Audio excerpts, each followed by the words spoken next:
Okay, today we're going to talk about lesson 69. We're going to take complex expressions and we're going to simplify them. The first thing we're going to look at is graphing a complex number. So we are allowed to graph complex numbers, we just have to put them on a complex plane.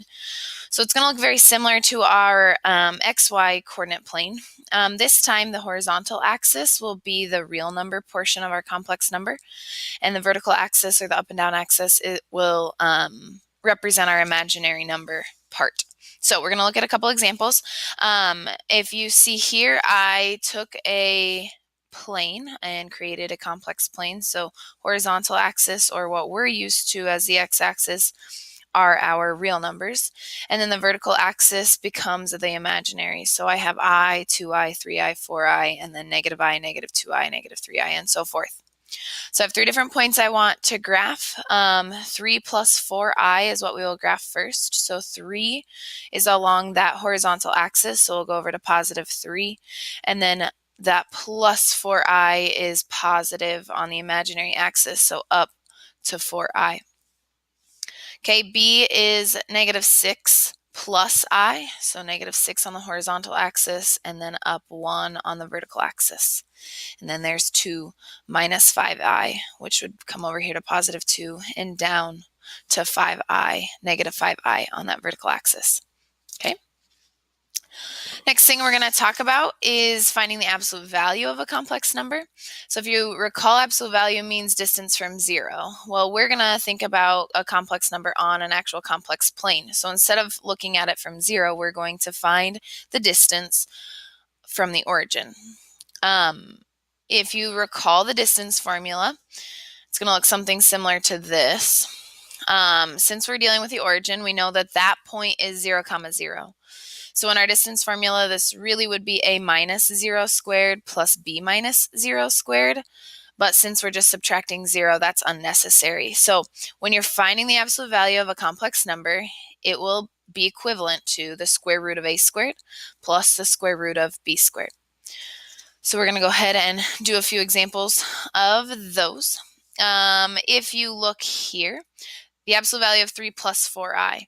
Well, I need to take my a value squared. So we will have 3 squared plus 4 squared. When you add 9 plus 16, that's where I get the 25. Our absolute value is going to be 5.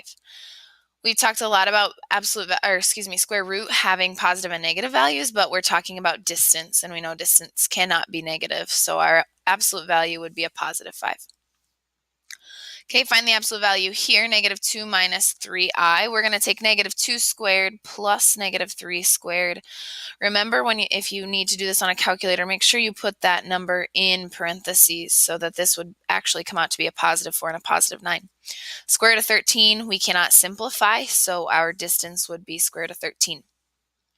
And I would like you guys to find the absolute value of 5 minus 2i.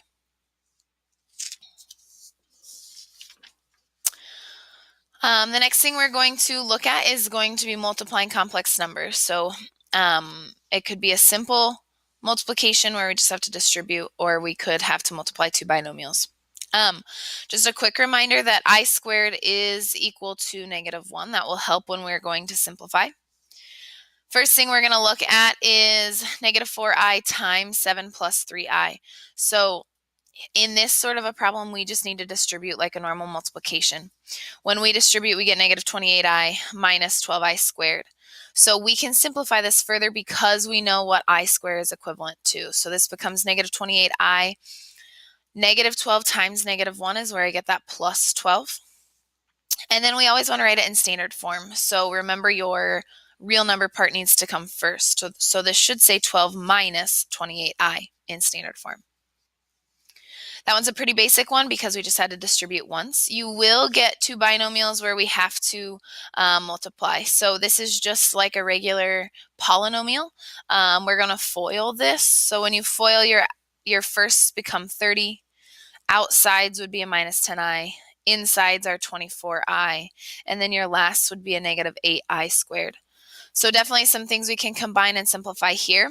Obviously, combine your like terms. That rule still applies. So negative 10i plus 24i would give us a 14i. And then negative 8 times negative 1 is going to be a plus 8. So we have 30 plus 14i plus 8. Last step would be to combine your two constants to give us 38 plus 14i. Okay, I would like you guys to multiply those two complex numbers.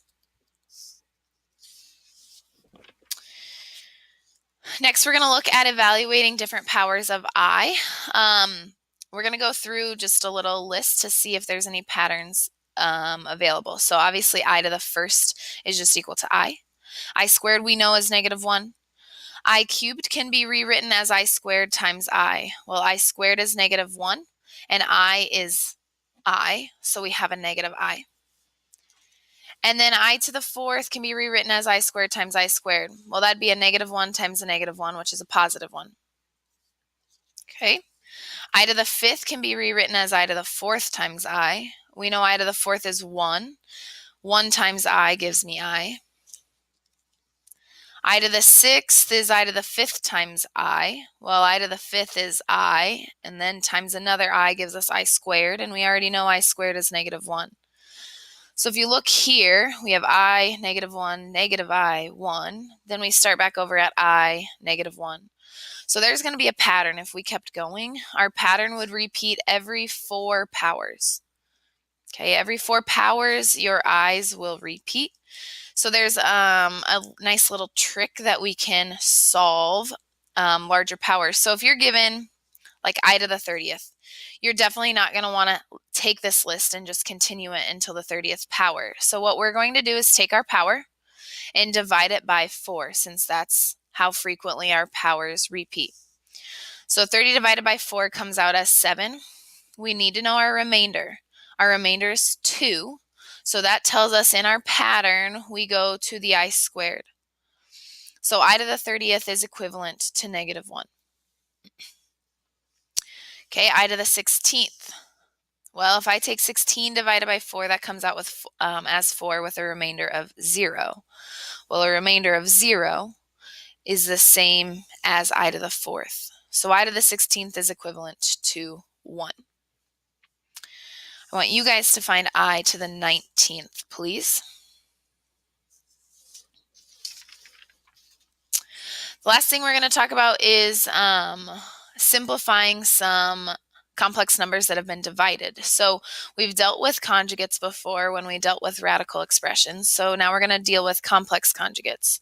So we have our complex number a plus bi. We need to know that the conjugate is a minus bi. The only sign that changes will be that middle sign. So we're going to look at to simplify this complex expression. So 3 over 6 plus I root 5. In order to get that radical out of the denominator, we need to multiply by the complex conjugate. Okay, well, the complex conjugate is going to be 6 minus I root 5. So we do that here. Okay, distribute on the top, that becomes 18 minus 3I root 5. The denominator we need to FOIL, but just like when we've multiplied by conjugates before, our outside and our insides will always cancel off because these two pieces are almost identical. The only thing that changes is the sign. So when you're multiplying by a conjugate, you really only need to multiply your firsts and your lasts. So when we do that, we get 6 times 6, which is 36. And then we get a negative I squared times times 5. Well, again, remember I squared is -1, so -1 times -1 would be a +1 times 5. Our denominator changes to a 36 plus 5. Simplify that denominator, and you get your final answer, which is 18 minus 3I root 5 all over 41. Okay, if you want one more example of that, you can try to simplify this to get that imaginary number out of the denominator.